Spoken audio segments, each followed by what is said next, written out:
Here, hierdie is Econ 211 makro-ekonomie en ons kyk na leereenheid 2 wat ook hoofstuk 2 is in Fourie en Burger.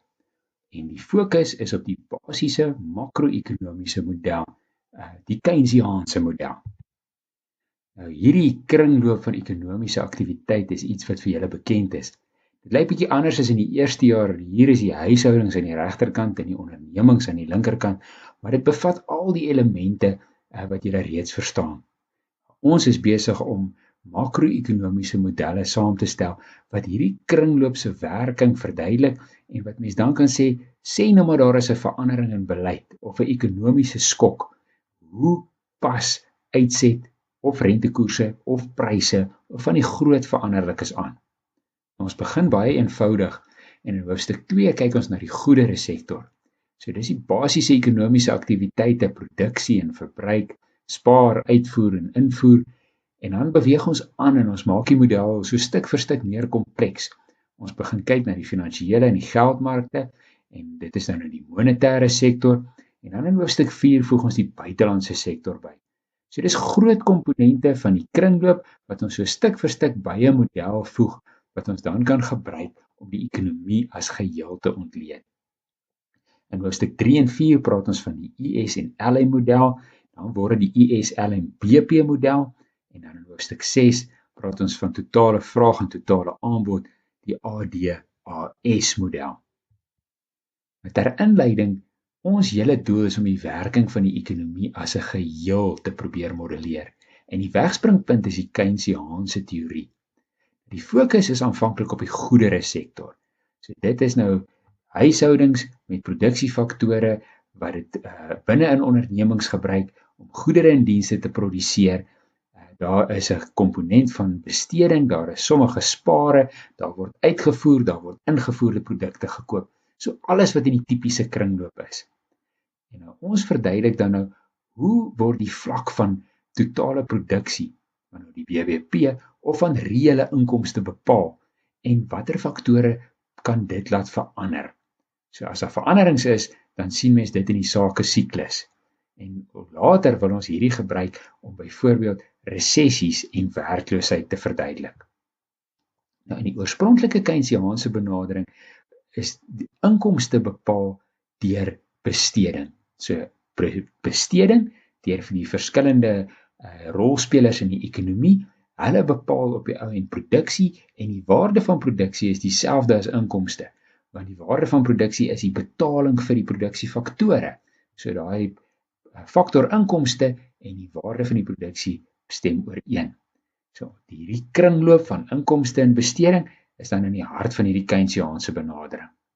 Julle onthou die huishoudings hier aan hierdie kant, hulle is die eienaars van die produksiefaktore en hulle gebruik dit binne in firmas in ruil vir kapitaal, arbeid, natuurgawes en ondernemerskap, kry hulle dan nou weer rente, loon, huur en wins wat terugvloei na die kant toe.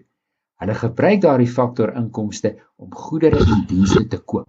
So via die mark vir goedere en dienste bestee hulle geld en hulle kry goedere en dienste wat hulle nodig het om hulle behoeftes te bevredig. Nou, hier is 'n kettingreaksie ter sprake wat tipies in die Keynesiaanse benadering is. Daar word geargumenteer dat wanneer daar 'n toename is in besteding, dan word voorrade uitgeput. So winkeliers besef dat voorraad op die rak raak nou min. En hulle laat weet weer die produsente en sê, goed, die produksie is op die oomblik minder as die vraag, so voorraad word klein, ons moet meer produseer. So produsente spring in en in die proses neem hulle BBP dan toe. Om meer te kan produseer, moet hulle ook meer produksiefaktore in diens neem, so in diensname toe. En dit beteken dat die eienaars van die produksiefaktore verdien nou inkomste. Hulle kry rente, loon en huur en wins. En met daardie toename in die inkomste lei dan weer tot 'n toename in besteding. Terug hier in die begin toe. So in hierdie manier kan mens dan nou sê dat die vlak van produksie of inkomste word gedryf deur besteding.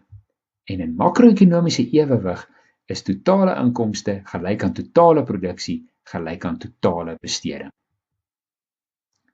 Nou, in die res van hierdie hoofstuk spandeer ons nog ons tyd op die grafiese voorstelling. En hierdie staan dan ook bekend as die 45 grade lynmodel. Hier op die vertikale as is dit expenditure of dan nou besteding en op die horisontale as die vlak van inkomste. Oral langs die 45 grade lyn is hierdie twee gelyk aan mekaar. Ons wil graag so 'n totale bestedingslyn hier byvoeg.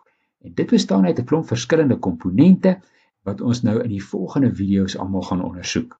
Julle kan wel daarop let dat daar is 'n afsnit hierso, so selfs wanneer inkomste nul is daar 'n sekere vlak van besteding en hierdie is 'n positiewe helling wat dan beteken soos wat inkomste toeneem, neem besteding toe. En ons staan in besonder belang in hierdie vlak van ewewig wat nou hier aangedui word as Y0 waar totale besteding en inkomste in die ekonomie gelyk is aan mekaar. Nou dis sommer 'n vinnige inleiding tot die basiese Keynesiaanse model.